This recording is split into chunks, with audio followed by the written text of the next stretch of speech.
one of their famous tapa. So we will wait and see if it's really yummy.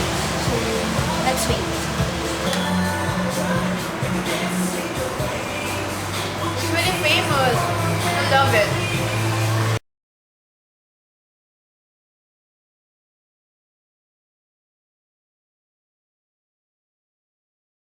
Hi, dito ko ngayon sa Rufus at sabi nila, ang famous daw dito is yung tapa. So, hintayin natin yung order ko at tikman natin kung talagang masarap siya.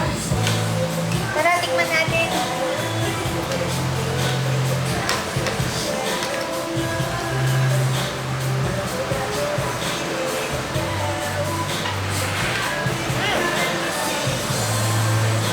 Sarap siya. Tingnan niyo.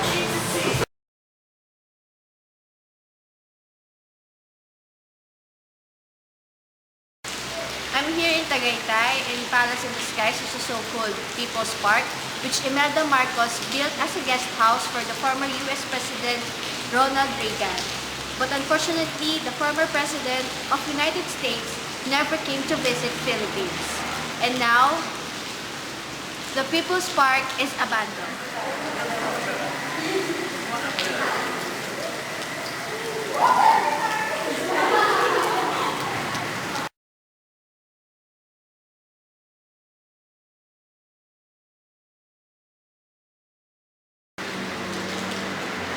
Ako ngayon ay nandirito sa Tagaytay, sa Palace in the Sky, or sa tinatawag nilang People's Park, na kung saan itinayong ito ni Imelda Marcos para sa dating Pangulo ng Estados Unidos na si Ronald Reagan bilang guest house. Ngunit hindi man lang ito nakapasyal para bisitahin na natulingang lugar noong 1983. At ngayon, ito ay isang abandonadong lugar, ngunit dinarayo pa rin ng maraming tao.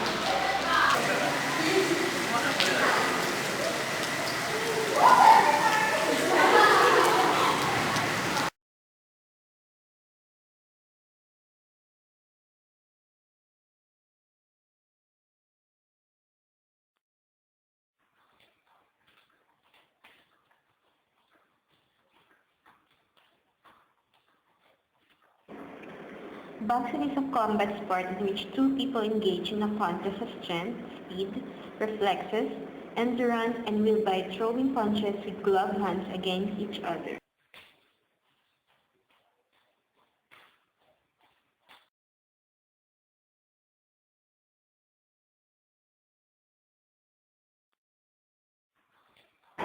Boxing ay isang labanan ng sport kung saan ang dalawang mga tao umaakit sa isang paligsahan ng lakas, bilis, reflexes, pagtitiis at kalooban sa pamamagitan ng ibinabatong punches na may glove kamay laban sa isa't isa.